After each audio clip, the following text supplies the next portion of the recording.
So guys, जैसा कि हमने पिछले एपिसोड में देखा कि जियो यान को पता चल गया था कि उसकी रिंग में याओ लाओ की स्पिरिट थी जो कमजोर होने की वजह से पिछले 3 सालों से उसकी क्यू एनर्जी को सोख रहे थे। इसीलिए उन्होंने जियो यान की लेवल बढ़ाने का वादा किया था क्योंकि वो एक एल्केमिस्ट थे और उन्होंने उससे कुछ रॉ मटेरियल्स लाने के लिए कहा था। फिर अब हमें दिखाया जाता है कि जूनर जियो यान की माँ के कब्र के पास आती है और उन्हें प्रणाम करती है। वहीं जियो यान एक चट्टान पर बैठकर कल्टीवेशन कर रहा होता है। तभी जूनर उसके पास आती है। जियोयान उसे कहता है कि मैंने तुम्हें कहा था कि मैं अकेला रहना चाहता हूँ क्योंकि मैं खुद को ट्रेन करना चाहता था। जूनर उसे कहती है कि मैं तुम्हारा हौसला बढ़ाने के लिए यहाँ आई हूँ। जियोयान उसे कहता है कि मेरी जिंदगी के 3 साल बर्बाद हुए हैं मगर तुमने हमेशा मेरा साथ दिया, इसीलिए तुम्हारा बहुत बहुत शुक्रिया। जूनर उसे कहती है कि जब तक तुम अपनी लेवल को मेरे लेवल पर नहीं ले आते तब तक मैं तुम्हारे साथ हमेशा रहना चाहती हूँ। जियोयान उसे कहता है कि तुम बहुत शरारती हो। फिर उससे कहता कि मुझे कुछ पैसों की जरूरत है क्योंकि मैं कुछ चीजें खरीदना चाहता हूँ पर मैं अपने पिता को परेशान नहीं करना चाहता। बस मैं इतना चाहता हूँ कि तुम्हें ही मेरे सीक्रेट्स के बारे में पता हो और मैं तुम्हारे पैसे जल्दी लौटा दूंगा। जूनर उससे पूछती है कि तुम्हें कितने पैसे चाहिए, क्या तुम्हारे लिए 1000 सिक्के काफी है। जियोयान कहता है कि मुझे डर है कि इतने पैसों में काम नहीं होगा, इसीलिए मुझे थोड़े ज्यादा पैसे चाहिए। जूनर उसे 5 पर्पल लाइंस वाला गोल्डन कार्ड देती है तो जियोयान कहता है कि बहुत ज्यादा है। जूनर उसे कहती है कि तुम्हें मेरे लिए इतना विनर होने की जरूरत नहीं है क्योंकि मेरी तुमसे एक रिक्वेस्ट है कि तुम जो भी चीजें खरीदने जा रहे हो वहाँ तुम्हें मुझे भी लेकर चलना होगा। फिर वो दोनों एक बाजार में आ जाते हैं जहाँ जियोयान की लिस्ट के मुताबिक चीजें खरीदना आए थे। वो दोनों एक फार्मेसी में पहुँचते हैं जहाँ बाहर से ही असिस्टेंट उनका स्वागत करता है। वो उनसे पूछता है कि मैं आपकी कैसे मदद कर सकता हूँ। जूनर उसे बैंगनी कार्ड दिखाती हुई बताती है कि मैं जियो परिवार से हूँ और मैं लगातार यहाँ आती रहती हूँ। उस कार्ड को देखकर वो असिस्टेंट खुश होता है और ने अंदर आने को कहता है। तभी हम देखते हैं कि 2 सैनिक जियोयान और जूनर पर नजर रख रहे थे।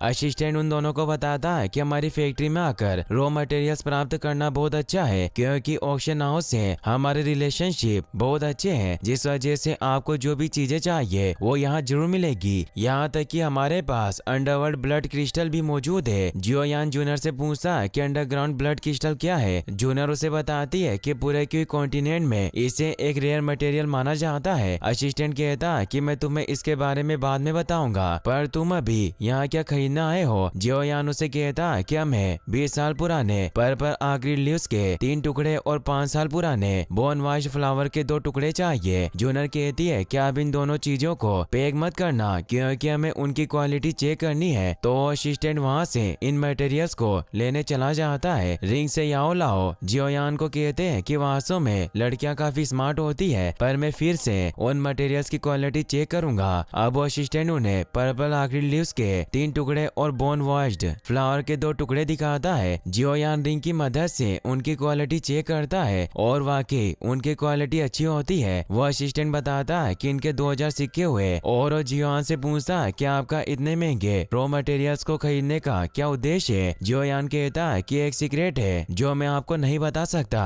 फिर वो दोनों वहाँ से निकल जाते हैं। जूनर जियोयान से कहती है कि आज मुझे असिस्टेंट का व्यवहार काफी अलग लगा, मुझे लगता है कि हमसे कुछ छिपा रहा था। जियोयान कहता है कि आमतौर पर डिपार्टमेंट स्टोर के एम्प्लॉयज हमें जानते हैं मगर फिर भी वो हमें पहचानने का नाटक कर रहा था ताकि वो हमसे जानकारी हासिल कर सके। जूनर कहती है कि हमें ज्यादा नहीं सोचना चाहिए, वैसे भी इन रॉ मटेरियल्स की क्वालिटी काफी अच्छी है। जियोयान उसे बताता है कि इन मटेरियल्स की कीमत 2000 सिक्के बहुत ज्यादा थी। जूनर उसे कहती है कि अगर तुम ब्लड क्रिस्टल की कीमत जानोगे तो तुम वास्तव में हैरान रह जाओगे। जियोयान कहता है कि बेहतर होगा कि तुम मुझे उसकी कीमत ना बताओ और उससे पूछता है कि अब हमें तीसरे रॉ मटेरियल्स को हासिल करने के लिए कहाँ चलना है। तो जूनर पहाड़ों की तरफ इशारा करती हुई बताती है कि सड़क के बगल में वहाँ एक शॉप है और उसे पूरा रास्ता बताने लगती है। तभी वो देखती है कि उस शॉप का असिस्टेंट जियाली फैमिली के एक सैनिक के साथ बात कर रहा है जो कि जियालीबी का एक सैनिक था। जूनर कहती है कि जरूर इनके इरादे कुछ अच्छे नहीं है। जियोयान कहता है कि हमें जल्दी से यहाँ से निकलना होगा और वो दौड़ते हुए वहाँ से गेट की तरफ जाने लगते हैं मगर तभी जियाली के 2 सैनिक आकर उन्हें रोक लेते हैं और कहते हैं कि तुम तो जियो परिवार के वही तीसरे यंग मास्टर हो जिसने अपनी एंगेजमेंट रद्द कर दी। जियोयान कहता है कि मैंने सगाई नहीं तोड़ी बल्कि उसे तलाक दिया है। एक सैनिक अपने साथी से कहता है कि लड़का ज्यादा मजबूत नहीं है। रिंग से याओ लाओ जियोयान को कहता है कि तुम्हें अभी लड़ना नहीं चाहिए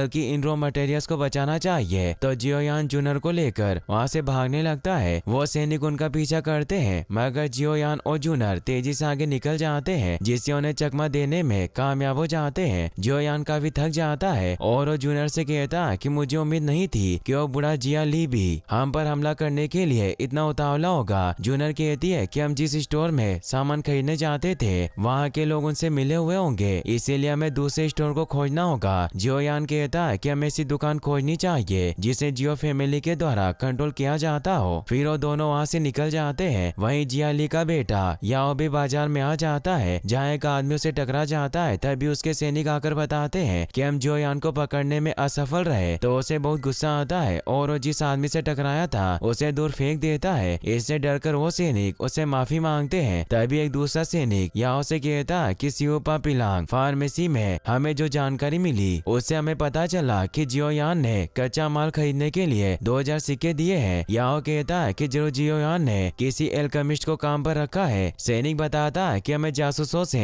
इस बारे में अभी कोई जानकारी नहीं मिली। याओ कहता है कि हमें जियोयान को पकड़ना होगा और जब मेरे पिता का इस बाजार पर कब्जा हो जाएगा तो मैं सभी गरीब लोगों को यहाँ से बाहर निकाल दूंगा। वहीं जूनर और जियोयान एक और शॉप पर पहुंच जाते हैं जहाँ से इन्हें इविल कोर हासिल करना था। दुकानदार उन्हें बताती है कि कोई भी दवाई बनाने में इविल कोर एक मुख्य इंग्रेडिएंट होता है और उन्हें फर्स्ट लेवल का third young Lord evil core दिखाती है। जियोयान उसे देखकर हैरान रह जाता है और कहता है कि मॉन्स्टर कोर है और मैंने ऐसे कई लोगों के ग्रुप्स के बारे में सुना है जो मॉन्स्टर कोर को हासिल करने के लिए राक्षसों का शिकार करते हैं और इनसे ही उनका जीवन व्यापन होता है। तो शॉपकीपर उन्हें बताती है कि वो लोग एक महीने में सैकड़ों से अधिक जादुई राक्षसों का शिकार करते हैं, लेकिन वो अपने घर बहुत कम जादुई कोर ला पाते हैं, इसीलिए कोर निश्चित रूप से बहुत दुर्लभ है। जूनर उससे पूछती है कि क्या सैकड़ों जादुई राक्षसों में इस मॉन्स्टर कोर को ढूंढना इतना मुश्किल होता है। तो वो बताती है कि बहुत कम जादुई राक्षसों में ये कोर पाया जाता है। तभी उन्हें हमले की आवाज सुनाई देती है, इसीलिए जियोयान बाहर देखने जाने लगता है। जूनर को उसकी फिक्र होती है मगर जियोयान उसे कहता है कि तुम मैजिक कोर खरीद कर सीधे घर जाओ और वो बाहर खड़े गार्ड से पूछता है कि क्या हुआ। तो वो बताता है कि जियाली के परिवार के 2 सैनिक लोगों को परेशान कर रहे हैं। तो जियोयान उसे कहता है कि तुम हमारे गार्ड को इस बारे में रिपोर्ट करो, मैं उन्हें देखने जाता हूँ और उस तरफ निकल जाता है। वहीं जियाली के वो 2 सैनिक एक जगह बैठे बातें कर रहे होते हैं। वो कहते हैं कि हमारा शिकार आने में बहुत देर लगा रहा है, अगर वो जल्दी नहीं आया तो यहाँ जियो परिवार के सैनिक आ जाएंगे। दूसरा सैनिक कहता है कि वो जियोयान जरूर आएगा और वो वॉशरूम जाने लगता है। तभी जियान एक पोस्टर को वहाँ बैठे उस सैनिक के ऊपर गिरा देता है और उसे पकड़ लेता है। फिर वो वॉशरूम में गए हुए सैनिक को भी पकड़ने जाता है मगर वो पहले ही वहाँ पर आ जाता है और वो के सैनिक भी आजाद हो जाता है। वो दोनों जियोयान को घेर लेते हैं तो जियोयान वहाँ से भागने लगता है। वो सैनिक जियोयान पर हमला करने की कोशिश करते हैं मगर वो उनके वार से बचता हुआ भागने लगता है। मगर याओ भी वहाँ मौजूद था जो अपनी पावर से जियोयान को पकड़ लेता है और से कहता है कि मुझे लगता था कि यंग मास्टर तुम्हारे पास कोई सीक्रेट स्किल होगी, पर तुम्हारे पास बहुत कम पावर है। अगर तुम मेरी पावर का सामना नहीं कर सकते तो तुम नालन को कैसे हरा सकते हो। और उसे दूर फेंक देता है मगर तभी वहाँ जूनर आ जाती है जो एक पोस्टर की मदद से जियोयान को बचा लेती है। याओ जूनर से कहता है कि तुम यहाँ से चली जाओ और अगर तुम चाहो तो तुम मेरी वाइफ बन सकती हो, मैं तुम्हारे साथ अच्छे से पेश आऊंगा। जियोयान को इससे गुस्सा आता है और वो कहता है कि जूनर के साथ तुम्हारी फ्लर्ट करने की हिम्मत कैसे हुई। याओ से कहता है कि जितनी मेरे पास पावर है उस हिसाब से मैं जूनर से शादी कर सकता हूँ। जूनर उसे कहती है कि कौन लड़की तुमसे शादी करना चाहेगी। तभी वहाँ जियो फैमिली के गार्डियंस आने लगते हैं, इसीलिए सैनिक याओ से कहते हैं कि हमें यहाँ से निकलना होगा। तो याओ अपने साथियों के साथ निकल जाता है। वो अपने पिता के पास जाकर उन्हें बताता है कि हमने बाजार में गड़बड़ी की मगर फिर भी यूनलेन सेक्शन ने कोई रिएक्शन नहीं दिया। जियोली कहता है कि इसका मतलब दोनों एक दूसरे से अलग हो गए। याओ बताता है कि जियोयान बहुत मूर्ख है, वो एक एल्केमिस्ट की मदद ले रहा है मगर फिर भी वो कमजोर है, इसीलिए हमारे लिए खतरा नहीं हो सकता। जियाली भी कहता है कि अगर जियोयान एक एल्केमिस्ट की मदद ले रहा है तो ये हमारे लिए खतरनाक साबित हो सकता है, क्योंकि अभी जियोयान नालन को नहीं हरा सकता, लेकिन अगर उसने एक एल्केमिस्ट की मदद ली तो मजबूत हो सकता है जिससे जियो परिवार शक्तिशाली हो जाएगा। याओ अपने डेट से पूछता है कि हमें क्या करना चाहिए। जियोली भी कहता है कि हमारे पास एक ही समाधान है कि हमें प्रॉब्लम को जड़ से ही खत्म करना होगा। वहीं हम जियोयान को उसके घर पर देखते हैं याओ लाओ जियो यान के द्वारा लाए हुए रॉ मटेरियल से मेडिसिन बनाने लगता है। वो अपने हाथों से डूची के फ्लो को बाहर निकालता है जो सॉलिड स्टेट में था। यह देखकर जियो यान हैरान होता है और ने कहता है कि ऐसा तो मेरे पिता भी नहीं कर सकते। याओ लाओ से बताता है कि मैं तुम्हें ऐसा करने की वर्क स्टेप बताऊंगा और तुम्हें याद रखना होगा कि डूची को कैसे कंट्रोल करना है। फिर वो उन तीनों मटेरियल्स को मिलाकर एक मेडिसिन बनाने लगते हैं और उसे एक दवाई में डाल देते हैं। जियो यान उन्हें कहता है कि सप्लीमेंट मेंटल स्ट्रेन प्रॉब्लम को सॉल्व कर सकता है मगर यह बहुत डिफिकल्ट लगता है। याओ लाओ से बताते हैं कि तुम्हें जल्दबाजी करने की कोई जरूरत नहीं है, तुम्हें एक नए सिरे से शुरुआत करनी होगी। तो जियो यान भी कोशिश करके डूची के सॉलिड स्टेट को अपने हाथ से बाहर निकाल लेता है। इससे याओ लाओ हैरान होते हुए कहते हैं कि तुम वास्तव में सॉलिड फायर को रिलीज कर सकते हो और उससे पूछते हैं कि तुम लेवल 3 डू एनर्जी के साथ सॉलिड फायर को रिलीज कर रहे हो। तुम्हें अपने हाथों पर डूची पावर को इकट्ठा करना होगा। जियो यान उसे महसूस कर पाता है। याओ लाओ कहते हैं कि तुम्हें अपनी हथेली के सेंटर पर फोकस करना होगा। जियो यान जब ऐसा करता है तो और ज्यादा सॉलिड फायर निकाल पाता है। याओ लाओ कहते हैं कि मैंने जितना सोचा था तुम उतनी सॉलिड फायर नहीं निकाल पा रहे हो, पर फिर भी तुम काफी अच्छी स्टेज पर पहुंच चुके हो। जियो यान इससे थक जाता है, इसीलिए याओ लाओ से आराम करने को कहते हैं। तभी जियो यान को चक्कर आने लगते हैं और उसे खून की उल्टियां हो जाती है। याओ लाओ को कुछ समझ नहीं आता। जियो यान को बहुत दर्द होने लगता है और वो नीचे लेट जाता है। याओ लाओ कहते हैं कि हम सिर्फ प्रैक्टिस कर रहे थे, तुम्हारा इतना बुरा हाल कैसे हो सकता है। अब वो जियो यान को अपनी पावर से ठीक करने लगते हैं। जियो यान बेहोश हो जाता है। याओ लाओ कहते हैं कि इस पावरफुल लड़के का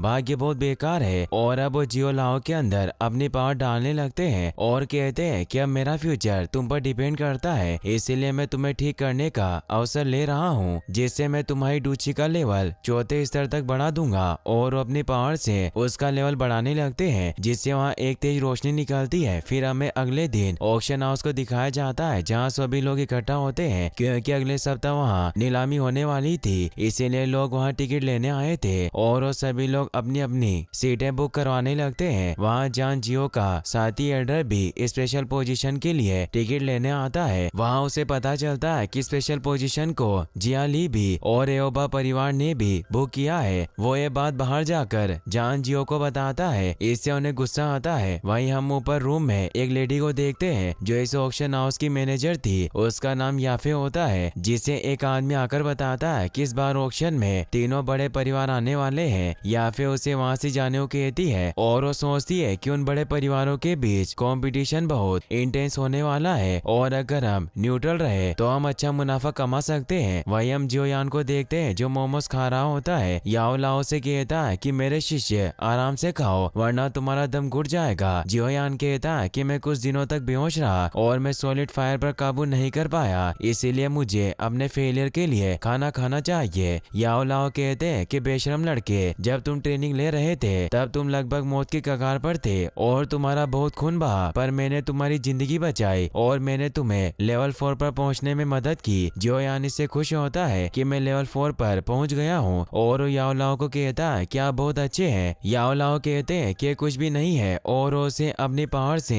एक मोमो हवा में उठाकर दिखाते हैं। जियो यान पूछता है कि कौन सी स्किल है। याओ लाओ बताते हैं कि इनसिग्निफिकेंट स्किल वैक्यूम टेक्निक है। तभी याओ लाओ को उस मोमो के गर्म होने की वजह से दर्द होने लगता है। तो जियो यान उन्हें कहता है कि एक आत्मा आग पैदा कर सकती है लेकिन वो हीट से डरती है। तभी उसे पाम टेक्निक के बारे में कुछ याद आता है कि जब वो बाजार में गया था तब रास्ते में याओ लाओ ने उसे एक धातु का टुकड़ा खरीदने को कहा था और बताया था कि इस टुकड़े में डूची की पाम वैक्यूम टेक्निक शामिल है जिसका यूज मैं तुम्हें समय आने पर सिखा सकता हूँ, इसीलिए उसने उसे खरीद लिया था। जियो यान उस टुकड़े को देखकर सोचता है कि मैं इसके बारे में भूल ही गया था और वो याओ लाओ से कहता है कि तुमने कहा था कि तुम मुझे पाम टेक्निक सिखाओगे, इसीलिए तुम्हें अपनी बात रखनी होगी। याओ लाओ कहता है कि मैं तुम्हें नहीं सिखा सकता जब तक कि तुम मुझे मास्टर नहीं कहते। तो जियो यान एक मोमो को आगे करके मास्टर कहता है जिससे याओ लाओ से पाम टेक्निक सिखाने के लिए मान जाता है, मगर जियो यान उन्हें बताता है कि मैंने आपको मास्टर नहीं कहा बल्कि मैंने तो इस मोमो को कहा था। इससे वो गुस्सा होते हैं मगर वो खुद को शांत कर लेते हैं और मोमो के मसाले को बाहर निकालकर उसे बताते हैं कि पाम टेक्निक सीखने के बाद जब तुम मास्टर बनोगे तो तुम 1 टन से भी ज्यादा वजन के पत्थर को उठा सकते हो और अगर तुम उस पत्थर से अपने दुश्मन को मारो तो एक भयानक स्थिति बन सकती है और तुम्हारे दुश्मन का खून पूरी तरह से बह सकता है। जियोयान कहता है कि जल्दी मुझे ये टेक्निक सिखाओ। याओ लाओ उस मेटल प्लेट को ले लेते हैं और उसे कहते हैं कि plate palm of the vacuum technique के लिए बहुत उपयोगी है, इसीलिए तुम बहुत भाग्यशाली हो। इस प्लेट में कई पाम आर्ट्स है, साथ ही पाम फायर विंड की पावर भी।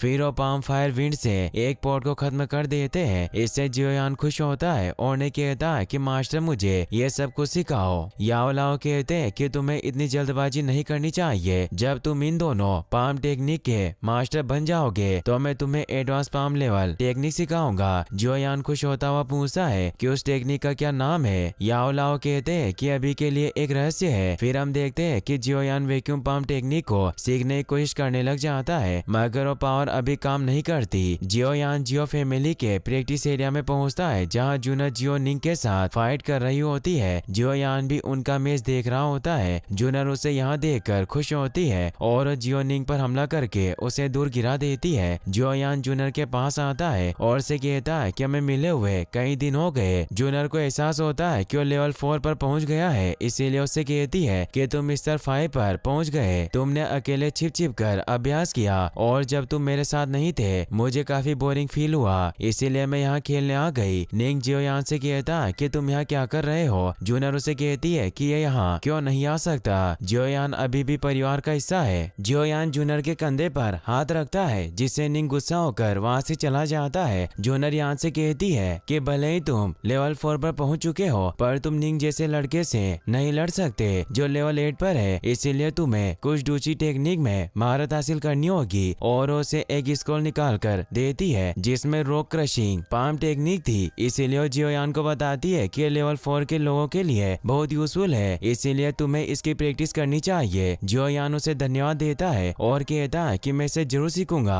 फिर वो अपने कमरे में आ जाता है और वो याओ लाओ को उस the rock crushing palm technique के बारे में बताता है। याओ लाओ से बताते हैं कि टेक्निक बकवास है। जियोयान कहता है कि जूनर ने मुझे ये टेक्निक सीखने को कहा। याओ लाओ कहते हैं कि कचरा हमेशा कचरा ही करता है और उसे एक दूसरा स्क्रॉल देते हैं जिसमें एक ब्लैक लेवल टेक्निक थी। वो उसे बताते हैं कि तुम्हें इसे सीखने के लिए डूची के लेवल 5 पर पहुंचना होगा। जियोयान उन्हें कहता है कि लेवल 5 पर पहुंचने में मेरी मदद करें और उन्हें 3 बार मास्टर कहकर बुलाता है तो वो भी मान जाते हैं। वहीं हमें दूर पहाड़ों पर नालन को दिखाया जाता है जो कल्टीवेशन कर रही होती है। साथ ही वो ये भी सोच रही थी कि जियोयान 3 साल बाद मुझसे हारकर शर्मिंदा क्यों होना चाहता है। फिर हम देखते हैं कि याओ लाओ जियोयान को ट्रेनिंग देने लग जाते हैं। वो उसे ऑक्टेन श्रेडर टेक्निक के बारे में बताते हैं कि हाई लेवल की टेक्निक है जो डूची का अभ्यास करने वाले की क्लोज कॉम्बैट के वक्त अच्छी होती है और ये टेक्निक ग्रेट पावर के लिए जानी जाती है। और उस पर फायर से हमला करते हुए बताते हैं कि जब तुम इसमें महारत हासिल कर लोगे तब तुम्हें अटैक करने की पावर की 8 लेयर शामिल हो जाएगी। जियोयान को समझ नहीं आता कि वो मुझे ट्रेन करने के लिए इस तरह मार क्यों रहे हैं। याओ लाओ से बताते हैं कि इसकी मदद से तुम्हारी शारीरिक शक्ति को तेजी से बढ़ाया जा सकता है और ऑक्टेन क्रशिंग टेक्निक को सीखने के लिए तुम्हें मजबूत बॉडी की आवश्यकता होगी और हमें बहुत सारे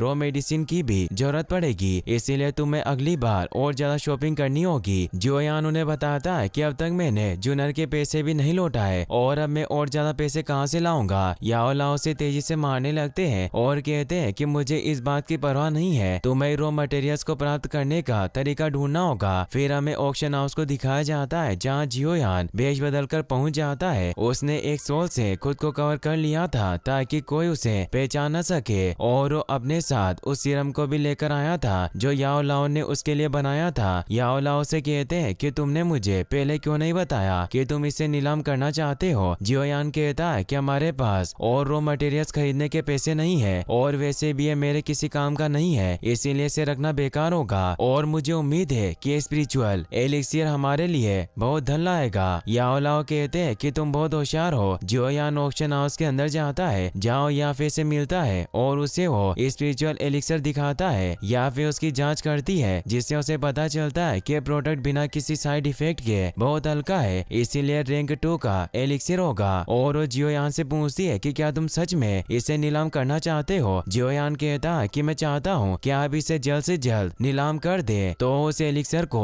ऑक्शन में लेकर जाने लगती है और अपने साथ जियोयान को भी ऑक्शन हॉल में आने को कहती है। जियोयान भी उनके साथ जाने लगता है मगर याफे जियोयान यान का चेहरा देखने लगती है, लेकिन उसका हाथ पकड़कर उसे रोक लेता है और कहता है कि मैं अपनी पहचान को राज रखना चाहता हूँ। अब याफी ऑक्शन में उस स्पिरिचुअल एलिक्सर की बोली लगाने लग जाती है। उस ऑक्शन हॉल में जान लियो और जियाली भी आए हुए होते हैं। वो सभी को बताती है कि लीजेंडरी स्पिरिट एलिक्सिर ज्ञान को तेज करता है और स्पीड ऑफ रिफाइनमेंट को भी बढ़ाता है, इसीलिए आप इसे अपने बच्चों को जीनियस बनाने के लिए खरीद सकते हैं। और उसकी शुरुआती बोली 8,000 लगाती है। जियालीबी को पता था कि जान जियो अपने बेटे के लिए इसे जरूर खरीदेगा, इसीलिए इसकी कीमत 30,000 सिक्के लगाता है और ये कीमत बहुत ज्यादा थी। इससे सभी हैरान रह जाते हैं, मगर जान उसे अपने बेटे के लिए खरीदना चाहते थे, इसीलिए उसकी बोली 40,000 सिक्के लगाते हैं। जान जियो के साथ ही एडो ने समझाने की कोशिश करते हैं कि जियालीबी आपको फंसा रहा है, इसीलिए उसने इसकी कीमत बढ़ाई, लेकिन वो नहीं सुनते और उसकी कीमत को वापस दोहराते हैं और इससे ज्यादा